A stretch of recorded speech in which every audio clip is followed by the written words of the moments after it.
Hi friends, welcome to Bala's kitchen. இன்றைக்கி என்ன செய்ய போகிறோன்னா, காலை நேரங்களில் இரவு நேரத்தில் ரொம்ப ஈஸியாக செய்யக்கூடிய நம்ம இன்றைக்கி டின்னர் பிரேக்ஃபாஸ்ட் ரெசிபி தாங்க செய்ய போகிறோம். ரொம்ப ஈஸியாக செஞ்சிடலாம். வாங்க இன்றைக்கி எப்படி செய்கிறது பார்க்க போகிறோம். முதல்ல நம்ம வெஜ்ஜி கறி தோசை தான் செய்ய போகிறோம். ஒரு மிக்ஸி சார் எடுத்துக்கோங்க.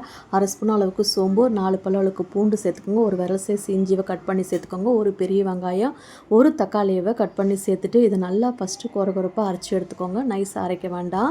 இந்த அளவுக்கு அரைச்சி எடுத்துக்கோங்க. இப்போ அரைச்சி எடுத்தாச்சு. இப்போ ஒரு பேன் வச்சுக்கோங்க. எண்ணெய் சேர்த்துக்கோங்க 2 ஸ்பூன் அளவுக்கு. ஒரு பச்சை மிளகா கட் பண்ணி சேர்த்துக்கோங்க. ஒரு பெரிய வெங்காயத்தை கட் பண்ணி சேர்த்துட்டு நல்லா ஃப்ரை பண்ணிக்கோங்க. நல்லா ஃப்ரை பண்ணிவிட்டு நல்லா வெங்காயம் வறுந்து வந்த பிறகு இப்போ இதில் பார்த்தீங்கன்னாக்கா நல்லா வெங்காயம் நல்லா வறுந்து வந்துருச்சு. இப்போ நம்ம ஒரு தக்காளியை கட் பண்ணி சேர்த்துக்கோங்க. தக்காளி வதங்க தேவையான அளவுக்கு உப்பு சேர்த்துக்கோங்க. உப்பு சேர்த்துட்டு நல்லா வதக்கி கொடுங்க. தக்காளி நல்லா வதங்கி வரட்டும். இந்த அளவுக்கு நல்லா வதங்கி வந்த பிறகு நம்ம அரைச்சி வச்சோம் இல்லைங்களா மசாலா, அதையும் சேர்த்துக்கோங்க. சேர்த்து விட்டுட்டு நம்ம பச்சையாக தான் அரைச்சிருக்கோம். இது நல்லா பச்சை வாசனை போகிற அளவுக்கு நல்லா வதக்கி விடுங்க. நல்லா வதக்கி விட்டுட்டு இப்போ இதில் நம்ம மசாலா ஐட்டம்ஸ்லாம் சேர்த்துக்கலாம். 1/4 ஸ்பூன் அளவுக்கு மஞ்சள் பொடி, 1 ஸ்பூன் அளவுக்கு சில்லி பவுடர் சேர்த்துக்கோங்க. ஒரு அரை ஸ்பூன் அளவுக்கு கரம் மசாலாவும் சேர்த்துக்கோங்க. இதை சேர்த்துட்டு நல்லா பச்சை வாசனை போகிற அளவுக்கு நல்லா வதக்கி கொடுங்க. நல்லா வதங்கி வரட்டும். இது நல்லா வதக்கி கொடுத்துட்டு நான் இப்போது ஒரு 2 நிமிஷத்துக்கு அப்படியே மூடி வச்சிடுறேன். அப்படியே நல்லா பச்சை வாசனை போயிட்டு நல்லா வதங்கி வரட்டும். 2 நிமிஷத்துக்கு அப்புறமா நம்ம ஓப்பன் பண்ணி பார்க்கலாம். இப்போ பார்த்திங்கன்னா நல்லா பாருங்கள், எண்ணெய் பிரிஞ்சு நல்லா வதங்கி வந்திருக்கு. நான் ஒரு கப்பு சோயா எடுத்து சுடுதண்ணியில் போட்டு தண்ணியெல்லாம் ஸ்வைஸ் பண்ணிவிட்டு இப்போ நான் மிக்ஸி சாரில் போட்டு ஒரு கொரகொரப்பாக அரைச்சி எடுத்திருக்கேன். இந்த அளவுக்கு அரைச்சிட்டு உள்ளே சேர்த்துக்கோங்க. சேர்த்துட்டு இப்போ இதையும் சேர்த்து நல்லா வதக்கி கொடுங்க. நல்லா வதங்கி வரட்டும். இப்போ பார்த்திங்கன்னா நல்லா பாருங்கள், மசாலாவோட சேர்ந்து நல்லா வதங்கி வந்துடணும். இந்த மாதிரி வதக்கி எடுத்துக்கோங்க. நல்லா வதங்கி வந்துருச்சு பாருங்கள். சூப்பராக ரெடி ஆகிடுச்சு. இப்போ பார்த்திங்கனாக்கா ஒரு அரை கிளாஸ் அளவுக்கு தண்ணி சேர்த்துட்டு மறுபடியுமே இதை மூடி வச்சுருங்க. இந்த சோயா பார்த்திங்கன்னா நல்லா வெந்து வரணும். இப்போ அப்படியே மூடி வச்சுருங்க. கலரி கொடுத்துட்டு இந்த ஸ்டேஜில் நீங்கள் உப்பு காரம்லாம் சரி பார்த்துக்கோங்க. எனக்கு உப்பு கொஞ்சம் கம்மியாக இருந்துச்சு, நான் உப்பு சேர்த்துக்கிறேன். இப்போ இதை அப்படியே மூடி வச்சுருங்க. ஒரு 5 நிமிஷத்துக்கு அப்படியே இருக்கட்டும். 5 நிமிஷத்துக்கு அப்புறமா நம்ம ஓப்பன் பண்ணி பார்க்கலாம். பாருங்கள், நம்ம சேர்த்து தண்ணி எல்லாம் பாருங்கள் அப்சர்வ் பண்ணிக்கிச்சு. இப்போ நல்லா வெந்தும் வந்துருச்சு.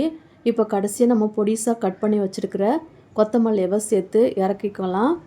நல்லா கலரி விட்டுட்டு கொத்தமல்லி சேர்த்துக்கோங்க. இப்போ நல்லா மிக்ஸ் ஆகிட்டு வந்துருச்சு. கொத்தமல்லி சேர்த்துட்டு இப்போ இதை ஓரமாக எடுத்து வச்சுருங்க. இப்போ தோசை ஊற்றிக்கலாம். தோசையே இந்த மாதிரி உங்களுக்கு எந்த சைஸ் வேணுமோ அந்த சைஸ்க்கு ஊற்றிக்கோங்க. நெய் அல்லது எண்ணெய் சேர்த்துக்கோங்க. இப்போ ரெடி பண்ணி வச்ச நம்ம இது மிக்சரை உள்ளே சேர்த்துக்கோங்க. இதை நல்லா ஸ்ப்ரெட் பண்ணி விட்டுக்கோங்க. இப்போ திருப்பி விட்டு 2 பக்கமும் நல்லா வேக வச்சு எடுத்துக்கலாம். இப்போ பார்த்திங்கன்னா சூப்பரான வெஜ்ஜி கறி தோசை ரெடி பண்ணியாச்சு. நான் உங்களுக்கு நான்வெஜ்லேயே செய்து காமிக்கிறேன். முட்டை சேர்த்து செய்து காமிக்கிறேங்க. தோசை ஊற்றிட்டு ஒரு முட்டையை உடச்சி ஊற்றிக்கோங்க. அது மேலே நம்ம ரெடி பண்ணி வச்ச மிக்சரை சேர்த்துட்டு 2 பக்கமும் நல்லா திருப்பி விட்டு வேக வச்சு எடுத்திங்கன்னா சூப்பரான முட்டை கறி தோசை கூட ரெடி பண்ணியாச்சு. உங்களுக்கு அருமையாக டேஸ்டியாக சூப்பராக தோசை மாவு ரெடியாக இருந்தால் இந்த மசாலா ரெடி பண்ணி சூப்பராக செய்து முடிச்சிடலாம். இதே போல் நீங்களும் செய்து பாருங்கள். டேஸ்ட் வேறு லெவலில் இருக்கும். அடுத்தது 2வது ரெசிபி நம்ம பார்க்க போகிறது ஒரு சூப்பரான ஒரு டிஃப்ரெண்ட்டான ஒரு ரெசிபிங்க. சாப்பிட்றதுக்கு வேறு லெவலில் இருக்கும். ரொம்ப டின்னராகவும் இது பிரேக்ஃபாஸ்ட்டாகவும் கூட செய்துக்கலாம். இப்போது ஒரு பேன் எடுத்துக்கோங்க. ஒரு 2 கப் அளவுக்கு தண்ணி சேர்த்துக்கோங்க. சீரகம், உப்பு, கொத்தமல்லி சேர்த்துக்கோங்க. சேர்த்து விட்டு தண்ணி நல்லா கொதித்து வரட்டும். நல்லா கொதித்து வந்த பிறகு நம்ம 1 கப் அளவுக்கு வறுத்த ரவை, வறுக்காத ரவை எது இருந்தாலும் பரவாயில்லைங்க சேர்த்துட்டு இது நல்லா கலரி கொடுங்க. இது சீக்கிரமாகவே கெட்டிப்பட்டு ரவை வெந்து வந்துடும். இப்போ பார்த்திங்கன்னா நல்லா வெந்து வந்துருச்சு பாருங்கள். தண்ணியெல்லாம் அப்சர்வ் பண்ணிக்கிச்சு. இதை ஆற வச்சுட்டு ஒரு பிளேட்டில் சேர்த்துக்கோங்க. பிளேட்டை சேர்த்துட்டு நல்லா கையை வச்சு நல்லா சாஃப்டாக இதை பெசரி எடுத்துக்கலாம். பெசரி எடுத்துகிட்டு இந்த மாதிரி சின்ன இது மாதிரி இந்த ஷேப்பில் உங்களுக்கு எந்த ஷேப்பு வேணாலும் கூட நீங்கள் செய்து எடுத்துக்கலாம். நான் இந்த மாதிரி செய்து எடுத்துருக்கேன். எல்லாத்தையுமே இதே போல் செய்து எடுத்து ரெடி பண்ணி வச்சுக்கலாம். இப்போ ஒரு பேன் எடுத்துகிட்டு கடுகு, சீரகம், கடலைப்பருப்பு, ஒரு பச்சை மிளகாய் கட் பண்ணி சேர்த்துக்கோங்க. ஒரு பெரிய வெங்காயத்தையும் கட் பண்ணி சேர்த்துக்கோங்க. வெங்காயத்தை நல்லா வதக்கி விடுங்க. ஒரு அரை தக்காளியை கட் பண்ணி சேர்த்துக்கலாம். இப்போ உங்களுக்கு எந்த வெஜிடபிள் இருக்குதோ பீன்ஸு, கேரட்டு எது வேணாலும் சேர்த்துக்கலாங்க. நான் இன்றைக்கி கேரட் எடுத்திருக்கேன், பச்சை பட்டாணி எடுத்திருக்கேன். ஒரு அரை ஸ்பூன் அளவுக்கு இஞ்சி பூண்டு பேஸ்ட்டு சேர்த்துட்டு நல்லா வதக்கி கொடுங்க. இப்போ இதில் கொஞ்சமாக கருவேப்பிலையும் சேர்த்துக்கோங்க வாசனைக்கு. 1/4 ஸ்பூன் அளவுக்கு மஞ்சள் பொடி, அரை ஸ்பூன் அளவுக்கு சில்லி பவுடர், ஒரு அரை ஸ்பூன் அளவுக்கு கரம் மசாலாவும் சேர்த்துக்கோங்க. சேர்த்து விட்டு இது நல்லா வதக்கி கொடுங்க. ஒரு அரை கப் அளவுக்கு தண்ணி சேர்த்துக்கோங்க. தண்ணி அதிகமாக சேர்க்க வேண்டாம். இப்போ நம்ம ரெடி பண்ணி வச்சதவை உள்ளே சேர்த்துட்டு இது ஒரு 2 நிமிஷத்துக்கு நம்ம வேக வச்சுக்கலாம். 2 நிமிஷத்துக்கு அப்புறமா நம்ம கொத்தமல்லி தூவி இறக்குனா சூப்பரான ஒரு அருமையான ஒரு டின்னர் பிரேக்ஃபாஸ்ட் ரெண்டுமே இதுக்கு செய்துக்கலாம். இதுவும் லஞ்ச் பாக்ஸை கூட கொடுத்து விடலாங்க. சூப்பராக இருக்கும். ரொம்ப ஈஸியாக டேஸ்டியாக இருக்குங்க இந்த ரெசிபி. காலை நேரங்களில் மாலை நேரங்களில் இது போல் நீங்களும் உங்கள் வீட்டில் செய்து பாருங்கள். எப்படி வந்துச்சுன்னு சொல்லுங்கள். அடுத்ததாக 3ஆவதாக பார்க்க போகிறது நம்ம சேமியா சிக்கன் வச்சு சூப்பரான ஒரு சிக்கன் சேமியா தாங்க செய்ய போகிறோம். இது பார்த்திங்கனாக்கா ரொம்ப ஈஸியாக செய்திடலாம். ரொம்ப டேஸ்டியாக கூட இருக்குங்க. வாங்க இன்றைக்கி எப்படி செய்கிறதுன்னு பார்க்கலாம். அதுக்கு ஒரு பேன் எடுத்துகிட்டு ஒரு 2 ஸ்பூன் அளவுக்கு எண்ணெய் விட்டுக்கோங்க. சீரகம், ஒரே ஒரு காஞ்ச மிளகா சேர்த்துக்கோங்க. பொடிசாக கட் பண்ணி வச்சுருக்க இஞ்சி, பச்சை மிளகா சேர்த்துக்கோங்க. இப்போ இதில் கருவேப்பிலையை ஒரு கொத்து சேர்த்துக்கோங்க. சேர்த்துட்டு நல்லா வதக்கி கொடுங்க. ஒரு பெரிய வெங்காயத்தை கட் பண்ணி சேர்த்துக்கோங்க. சேர்த்துட்டு வெங்காயத்தை நல்லா வதக்கி கொடுங்க. இப்போ இதில் நம்ம கேரட் சேர்த்துக்கலாம், பீன்ஸு சேர்த்துக்கலாம். உங்கள்கிட்ட எந்த காய்கறி இருக்கோ நீங்கள் அது எல்லாமே சேர்த்துக்கலாங்க. உருளைக்கிழங்கு, பச்சை பட்டாணி கூட சேர்த்துக்கலாம். இப்போ பொடிசாக நம்ம கட் பண்ணி வச்சுருக்க சிக்கன் பீஸவை சேர்த்துக்கலாம். நான் இது ஒரு 100 கிராம் இருக்குங்க சிக்கனு. நல்லா பொடிசாக கட் பண்ணிவிட்டு சேர்த்துருக்கேன். தேவையான அளவுக்கு உப்பு சேர்த்துட்டு நல்லா கலரி கொடுங்க. இப்போ இதில் பார்த்திங்கன்னா ஒரு அரை தக்காளியவை கட் பண்ணி சேர்த்துக்கோங்க. சேர்த்துட்டு நல்லா வதக்கி கொடுங்க. சிக்கன் பார்த்திங்கன்னா உங்களுக்கு இதுலேயே நல்லா வெந்து வந்துடுங்க. நல்லா வதக்கி எடுத்துக்கோங்க. இப்போ 1/4 ஸ்பூன் அளவுக்கு மஞ்சள் பொடி சேர்த்துக்கோங்க. ஒரு அரை ஸ்பூன் அளவுக்கு சில்லி பவுடரும் சேர்த்துக்கோங்க. ஒரு அரை ஸ்பூன் அளவுக்கு கரம் மசாலா சேர்த்துக்கோங்க. இதை சேர்த்துட்டு நல்லா வதக்கி கொடுங்க. நல்லா மசாலா ஒட்டி நல்லா வதங்கி வரட்டும். இந்த அளவுக்கு நல்லா வதங்கி வரணும். இப்போ இதை அப்படியே ஒரு 3 நிமிஷத்துக்கு அப்படி நம்ம மூடி வச்சிடலாம். 3 நிமிஷத்துக்கு அப்புறமா நம்ம ஓப்பன் பண்ணி பார்க்கலாம். பாருங்கள் நல்லா வதங்கி வந்துடுச்சு சிக்கனு. நல்லாவே வதங்கி வந்துச்சு பாருங்கள். இந்த ஸ்டேஜில் பாருங்கள் நான் உங்களுக்கு கட் பண்ணியும் காமிக்கிறேன். சிக்கன் பாருங்கள் நல்லா வெந்து வந்துருச்சு. இப்போ இதில் பார்த்திங்கனாக்கா ஒரு அரை கிளாஸ் அளவுக்கு மட்டும் தண்ணி சேர்த்துக்கோங்க.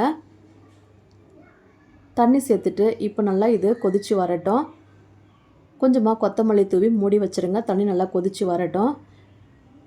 இப்போ பாருங்கள் தண்ணி நல்லா கொதித்து வருது. நான் இப்போ ஒரு அரை கப் அளவுக்கு சேமியா எடுத்து வச்சுருக்கேன். அதையுமே சேர்த்துக்கோங்க.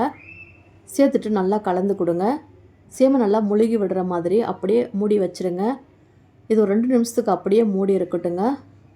இது நல்லா வெந்து வரட்டும். சேமியா பாருங்கள் நல்லா தண்ணியெலாம் அப்சர்வ் பண்ணிக்கிச்சு. சேமியாவும் நல்லா வெந்து வந்துருச்சு. நல்லா உதிரி ஆற வச்சிட்டிங்கன்னா கொஞ்சம் உதிரி உதிரியாக சூப்பராக இருக்குங்க. இப்போ கொஞ்சமாக கொத்தமல்லி, நெய் சேர்த்துட்டு இறக்கி வைக்குங்க. உங்களுக்கு நெய் விருப்பம் இல்லைனாக்கா ஸ்கிப் பண்ணிடலாம்.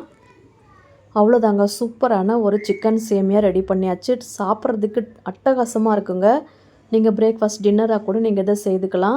சூப்பராக இருக்கும். இதே போல் நீங்களும் செய்து பாருங்கள். 4ஆவது நம்ம செய்ய போகிறது அருமையான ஒரு பொட்டேட்டோ சப்பாத்தி தாங்க. சாஃப்டாக சூப்பராக லேயராக இருக்குங்க இந்த சப்பாத்தி. நீங்கள் அது டின்னராகவும் பிரேக்ஃபாஸ்ட்டாக கூட செய்திடலாம். ரொம்ப ஈஸியான மெத்தடில். வாங்க இன்றைக்கி இது எப்படி செய்கிறதுன்னு பார்க்கலாம். நான் 2 உருளைக்கிழங்கை வேக வச்சுட்டு தோல் நீக்கி நல்லா இந்த மாதிரி துருகி எடுத்துருக்கேன். இப்போ அதை பாத்திரத்தில் சேர்த்துக்கோங்க. அரை ஸ்பூன் அளவுக்கு சீரகம் சேர்த்துக்கோங்க. சில்லி ஃப்ளேக்ஸு ஒரு ஸ்பூன் அளவுக்கு சேர்த்துக்கோங்க. பொடிசாக கட் பண்ணி வச்சுருக்க கொத்தமல்லி சேர்த்துக்கோங்க. சில்லி ஃப்ளேக்ஸ் வேறு எதுவும் இல்லைங்க. நம்ம காஞ்ச மிளகாவை கொரகொரப்பாக அரைச்சி எடுத்துகிட்டு அது ரெடி ஆகிடுங்க. இப்போ இதில் நம்ம கோதுமாவை 2 கப் அளவுக்கு சேர்த்துக்கலாம். இப்போ இதில் தேவையான அளவுக்கு உப்பு சேர்த்துக்கோங்க. உப்பு சேர்த்துட்டு இப்போ இதை நம்ம நல்லா கலந்து கொடுத்துக்கலாம். கலந்து கொடுத்துட்டு பார்த்திங்கனாக்கா அதிலே கொஞ்சம் தண்ணி அதில் இருக்குங்க. உருளைக்கிழங்கு சேர்த்துருக்கோம் இல்லைங்களா, 1/4 ஸ்பூன் அளவுக்கு மஞ்சள் பொடி சேர்த்துக்கோங்க. இப்போ கொஞ்சம் கொஞ்சமாக தண்ணி விட்டு மாவை நல்லா சப்பாத்தி மாவு பதத்துக்கு நல்லா திரட்டி எடுத்துக்கலாம். இந்த மாதிரி நல்லா கையை வச்சு சாஃப்டாக நல்லா பிசறி எடுத்துக்கோங்க. மாவு நல்லா சாஃப்டாக இருக்கும். உங்களுக்கு சப்பாத்தி இதுக்கு சைட் டிஷ்ஷே வேணாங்க. சூப்பராக இதுவே அட்டகாசமாக இருக்கும். இப்போ இந்த அளவுக்கு நல்லா சாஃப்டாக பிசறி எடுத்தாச்சு. இது ஒரு 10 நிமிஷத்துக்கு நம்ம அப்படியே ரெஸ்ட் விட்டுடலாம். 10 நிமிஷத்துக்கு அப்புறமா நம்ம ஓப்பன் பண்ணி பார்க்கலாம். இப்போ பார்த்திங்கனாக்கா மாவு நல்லா ரெடி ஆகிடுச்சு. நல்லா சாஃப்டாக வந்துருச்சு பாருங்கள். இப்போ நம்ம சின்ன சின்ன பாலாக இந்த மாதிரி பிடிச்சி எடுத்துக்கலாம். இது சின்ன சின்ன பாலாக ரெடி பண்ணி எடுத்துகிட்டு நம்ம சப்பாத்தி ஷேப்புக்கு தேய்ச்சி எடுத்துக்கலாம். உங்களுக்கு எந்த மாதிரி வேணுமோ அந்த மாதிரி நீங்கள் ரவுண்ட் ஷேப்பாக கூட தேய்ச்சிக்கலாம். இல்லை நீங்கள் கட்டமாக கூட தேய்ச்சிக்கலாங்க. இந்த அளவுக்கு நான் இன்றைக்கி ரவுண்ட் ஷேப்பாக தான் தேய்ச்சி எடுத்திருக்கேன். இப்போ இது போல் நம்ம எல்லாத்தையுமே தேய்ச்சி எடுத்துக்கலாங்க. எல்லாத்தையுமே ரெடி பண்ணி வச்சுக்கலாம். இப்போ நம்ம தவா நல்லா சூடான பிறகு நீங்கள் போட்டுக்கோங்க. போட்டுட்டு நம்ம 2 பக்கமும் நெய் அல்லது எண்ணெய் 2 எது வேணாலும் சேர்த்துக்கலாம். இப்போ 2 பக்கமும் நெய் எண்ணெய் சேர்த்துட்டு இப்போ திருப்பி விட்டு நல்லா வேக வச்சு எடுத்துக்கோங்க. கிட்டத்தட்ட 2 பக்கமும் 2 நிமிஷம் வேக வச்சு எடுத்தால் சூப்பராக ரெடி ஆகிடுங்க. இப்போ திருப்பி விட்டு நல்லாவே வந்துருச்சு பாருங்கள். இதே போல் நம்ம எல்லா சப்பாத்தியுமே செய்து எடுத்துக்கலாம். அவ்வளோதாங்க, சூப்பரான சாஃப்டான பொட்டேட்டோ சப்பாத்தி ரெடி பண்ணியாச்சு. எந்த சைட் டிஷ்ஷுமே வேண்டாங்க. இதை மட்டுமே செய்தால் போதும். சூப்பராக சாப்பிட்டு வருவாங்க. லஞ்ச் பாக்ஸு கூட நம்ம பர்ஃபெக்டாக இருக்குங்க. நீங்கள் டின்னராகவும் செய்துக்கலாம், பிரேக்ஃபாஸ்ட்டாக கூட செய்துக்கலாம். ரொம்ப ஈஸியான ரெசிபிங்க. இதே போல் 4 ரெசிபியும் நீங்களும் செய்து பார்த்துட்டு எப்படி வந்துச்சுன்னு உங்கள் ஃபீட்பேக்கை சொல்லுங்கள். இன்னொரு வீடியோல பார்க்கலாம். தேங்க்யூ.